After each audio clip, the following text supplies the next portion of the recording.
কেরা তুই আমার ক্যান্সার ছিল কে? আরে বন্ধু এলা মজা হইলে মিয়ার কি হইলে? কি মজা হলো? দাঁড়া, তোর মজা আমি দেখাইতেছি। रुको जरा।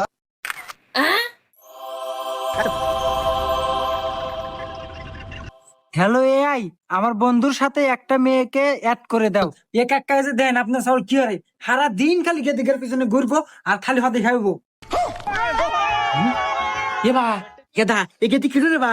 এই গেদি আপনার সাওলের প্রেমিকে সারা দিন খালি টোটো কোম্পানির মতো ঘুরে আর খালি টাকা খরচ করে। আরাম জাদা আজকে বাইদা সুখ তাই তো কই আমার কি আবাস হই ঢালে কোনে আসুক আজকে।